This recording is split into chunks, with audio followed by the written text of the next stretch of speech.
Hi everyone, Lewis here again. I'm going to review another new movie because new movies are a thing again now, which is really good. I'm going to talk about Venom: Let There Be Carnage, which is the sequel to Venom from 2018, I believe. And up front, I'll say I didn't really like that Venom movie they did before. I like Venom a lot, the character. I read a lot of the comics, but the film just didn't really hit the mark for me. It was a bit silly for my liking for that particular character, and yeah, I just felt it just didn't really work. So I was like, whatever. They did a sequel, and I thought, cool, I like Carnage, and I'm sure it'll be more of the same. But I'll give it a look by all means. And I kind of went in and sort of, again, no spoilers in this review as well. If you're trying to make your mind up about whether you want to see it, um, yeah, I went in for the first half an hour. I was kind of like, yeah, it's kind of what I expect. It's kind of still a bit silly in that, but ultimately, I really, really enjoyed it. Well, not really, really, but I really enjoyed it. I enjoyed it. Let's stick with that. That's fine. Yeah, I thought it was pretty good. They kept it to, I think it was 97 minutes, which is absolutely perfect because there was no kind of waste in it. There was nothing where I kind of went, that doesn't really need to be there kind of thing, or there was no bits where I kind of gone, oh, this has gone on too long, or I've got bored. It was just like, this is this character, this is this setup, this is this thing, and then boom. Um, I still kind of felt the same about the way Venom's characterized. I didn't really like all the funny stuff, but it wasn't too much. Like, they really play on his relationship with Eddie as his symbiote, and that was good. It can be done well. It's done well sort of in the comics in more of a serious sense, and but ultimately I wasn't too fussed about that part of it.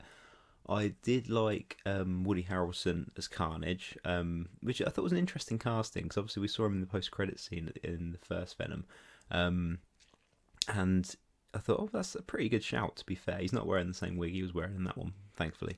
But yeah, I thought that's a pretty good shout, and I thought it was a weird one because a movie like this, like obviously Woody Harrelson's been around for a long time. He's a very well-known actor, but I've kind of thought, I thought maybe they cast someone like a bit younger and a bit more kind of not contemporary, because like Woody Harrelson has never not been, relevant. He's never really not been at the top of his game, kind of thing, for a long time, which is pretty impressive.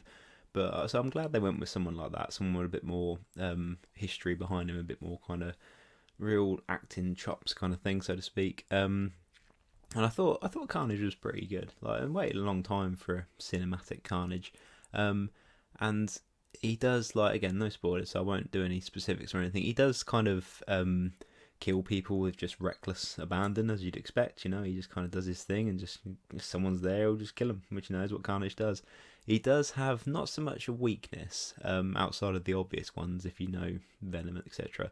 But like, there is kind of a moment where he kind of pulls back a little bit in a sense. Like, again, I won't go into specifics, but that kind of took me out of it a little bit, just because the character Carnage, Cletus Cassidy, has like, he has no real kind of like morals. No, he has nothing that holds him back. He's just insane in absolutely every way. So they didn't quite get all the way on that, but pretty close. So it was, and I get it. It's a movie. You have to have that kind of, there's a sense of levity in some places, which was okay. His voice was a bit off as well. Not that, obviously he's a character I've mostly read, so his voice could be anything, but it kind of didn't quite suit what I thought it should be. It was just kind of a slightly different version of kind of Venom's voice. But again, not to the point where it kind of ruined anything for me. And yeah, the cast in general is really, really good. And these are all guys, like, it's interesting seeing a film like this because you got Tom Hardy, Stephen Graham's in it, Woody Harrelson, as I said, and Naomi Harris is in it as well, fresh off of No Time to Die. So it's been a good couple of weeks for her financially, I'd imagine. Two big movies in a short space of time. And they're all, proper top level actors. Like, these are all serious actors. So doing a movie like this, like a big budget comic book movie, must be kind of like, not like a holiday, because, they're probably still working hard on it, but, they don't have to probably quite get into things quite as much as you would doing like a real serious dramatic kind of piece. So it must be quite nice to be one of them, and you do all these really serious stuff, get all this awards business and stuff like that, and then they just kind of go, I'm gonna do this big comic movie, probably make a lot of money off of it, and then just have a good time. So that's pretty good. It's got to be the dream. I almost feel like the cast is like not too good for this movie, but also in the sense that, like I say, looking at them, you kind of go, yeah, they're just having a bit of fun, aren't they? Which is quite cool. It's nice to see. Stephen Graham and Tom Hardy, two English lads, doing pretty good American accents as well, which is quite good. which is always nice to see. I think that's the only thing you're allowed to do these days is kind of English to American or vice versa. But yeah, and as I said before, they kept it to just over 90 minutes, which was a real stroke of genius, I think. I don't think I would have liked it if it was 2 hours or more. Yeah, Andy Serkis directed it, and rather than Ruben Fleischer, who did the first film, who's best known for sort of the Zombieland films.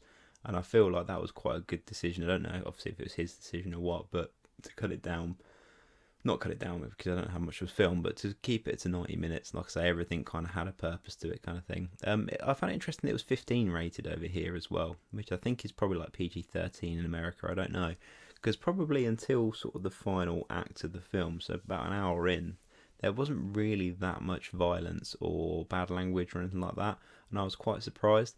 And I kind of go, what is this at 15? Because there's not really been anything too bad, like, you know. There's a few bits in kind of the final part of the film where there's bits that are quite specifically violent, if that makes sense. Like, not gory, but there's just a couple of bits that happens where I kind of go, yeah, I can see like the censors or whatever looking at that and go, we don't want kids copying that, so we're going to slap a 15 on this. Not that will stop anyone these days from watching something, but you know, I kind of think that's why they did it, sort of thing.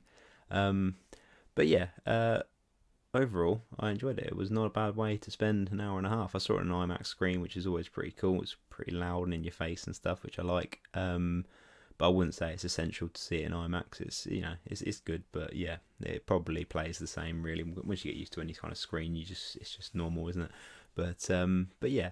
So I think if you like the first one, you'll definitely like this one because it's just more of that, but better and tighter in a sense. Like, yeah, I think even if you didn't like the first one like me, you might enjoy this one a bit more. And it's not a bad comic book action fun movie as such. So yeah, I liked it. It was good. So that's it for my review of 2 Venom 2 Carnage. So yeah, go away.